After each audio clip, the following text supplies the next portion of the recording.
Hi, it's Andrea. So what happens when you're faced with candidate choices that don't leave you feeling very excited about supporting either one?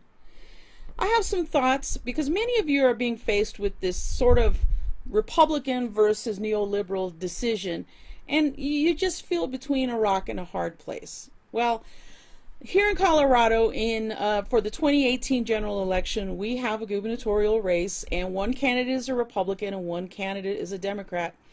I personally don't see a substantive difference between the two. And let me explain. Let me give you a few ideas why I think that. Number one, they're both very soft on oil and gas.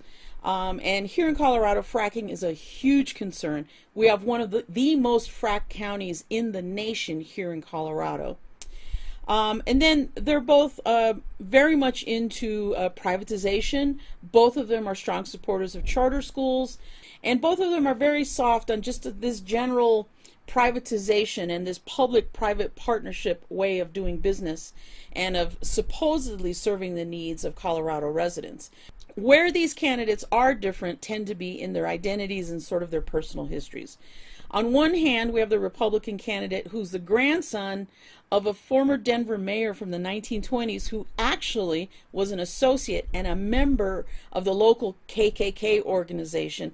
And on the other hand, we have a Democrat who currently is a member of Congress, who puts a lot of energy into voicing his identity as an LGBT member of Congress, and who supposedly was in Congress to work on immigration reform.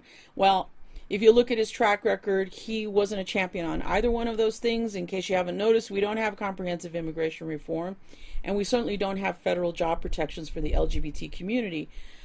For which transgender people really need that protection. And so here we are. We have basically two people that are roughly the same and don't have track records of really solving problems that really impact people here in Colorado. So there are a lot of people on the Democratic side of the globe here in Colorado that are putting a lot of pressure on left-leaning and progressive voters. You know, they must support this Democratic candidate, you know, because this other guy is so terrible. He's a KKK person, and of course that's never been proven to be true. But he is a conservative, and we know how he's going to line up. And again, the track record of the Democrat doesn't seem to be all that different from really what the Republican is all about. So progressive and left-leaning voters here are finding themselves between a rock and a hard place.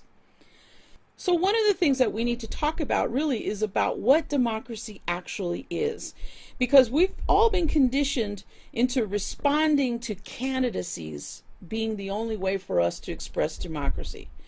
And that's part of it. But democracy, we'd have to say, is a dictatorship of the majority. And it's a system in which everyone has a voice, everyone has an opportunity to state their preference about a certain issue or a certain candidate, and it's supposed to be very participatory. The thing of it is that here in Colorado, our democratic choices are not simply for candidates, but we also have the ability to vote on citizen-led initiatives, of course, referred measures that come from our state legislature. And so I have a proposition that hopefully will give you some ideas on how to deal with this conundrum that you might be having in your own election, in your own state. Now, I'm going to state for the record that what I'm about to suggest is not an official position of the Green Party, of any state Green Party that I'm aware of. It is my opinion.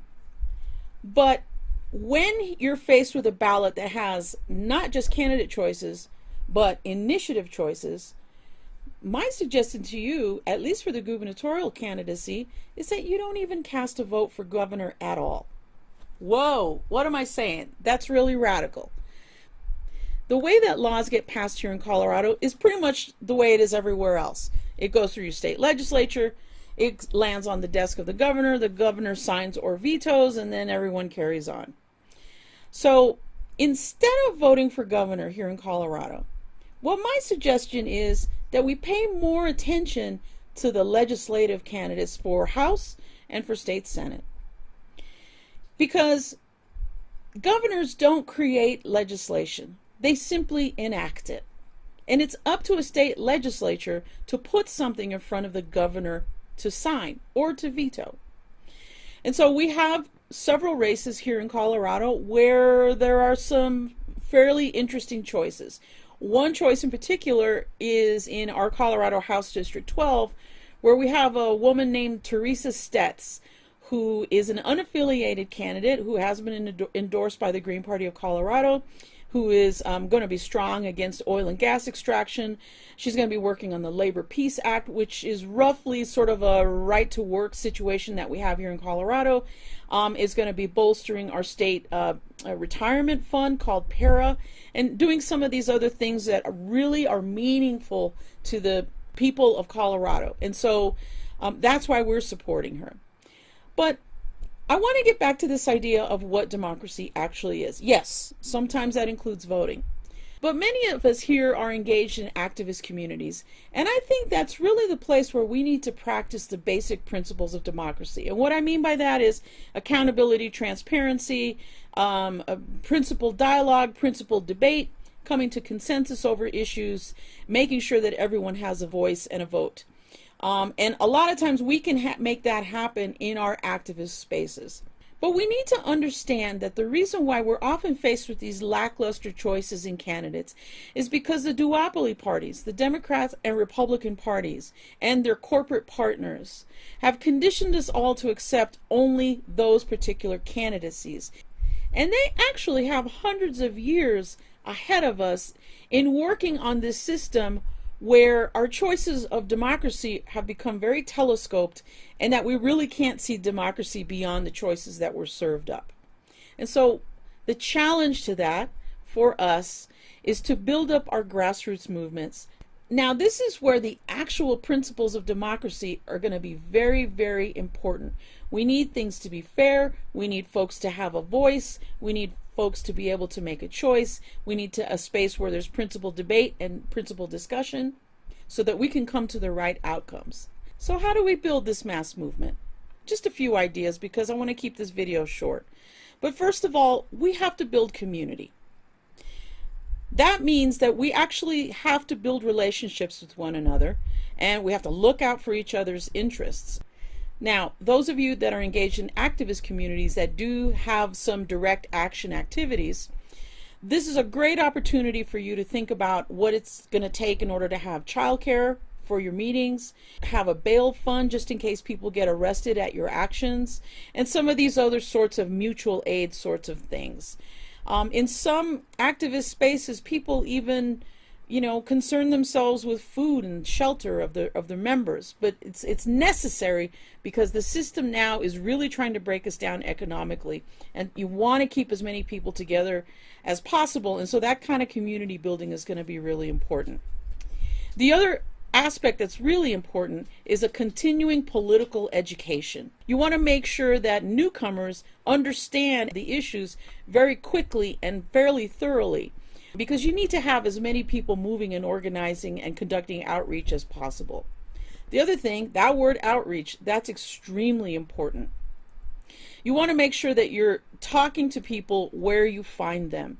And the temptation sometimes for us on the left is to be so ideologically pure and to feel so superior that we have a really hard time explaining what we mean to people who might be interested in the solutions that we have to offer.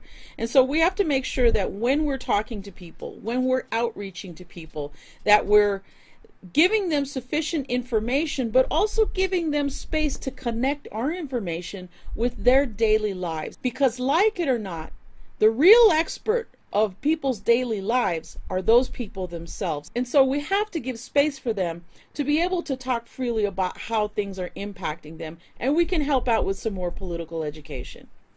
Now, this is going to be really, really important because the duopoly parties, capitalist parties, they have hundreds of years ahead of us. And so we also need to be concerned with the long game. And I understand, for those of us that are engaged in fighting climate change, for example, we're very panicked about how many years that we have left in an environment on this planet that can sustain life. And so it is an urgent situation. I don't mean to downplay that at all. But we need to recognize that things are not going to happen Change is not going to happen in one election cycle. And while we may support a candidate today, and that candidate may not be successful, we need to see that as the building blocks to the next round. When you're talking about legislative offices, a lot of times we're only talking about a 2-year span. So we need to be able to also radically assess and critique and understand what works and what doesn't work when a candidate doesn't win. That's also very important information. So you don't have to vote for governor. Think about who's running for the legislature. Think about those questions that are going to be on your ballot. Those represent some other choices that you can make without having to be pulled into the lesser evil argument. You don't have to be pulled into that. And ultimately, choosing consciously to not vote for governor or for any other candidate slot on your ballot is a conscious choice. And it is permissible within democracy to make that choice. So don't let anybody bully you into something that you don't want to do. So I hope that gives you some perspective that you can use when you're faced with making these choices. You don't have to vote for any candidate in particular. You can actually leave some spots on your ballot open, but consider some of these other options and make sure those options fit you and your community. And do the work of building the mass movement. Because if we do that work correctly, we can leverage this government any way that we want. So, thanks very much for listening. Good luck on that ballot. Don't be bullied into making a choice you don't want to make.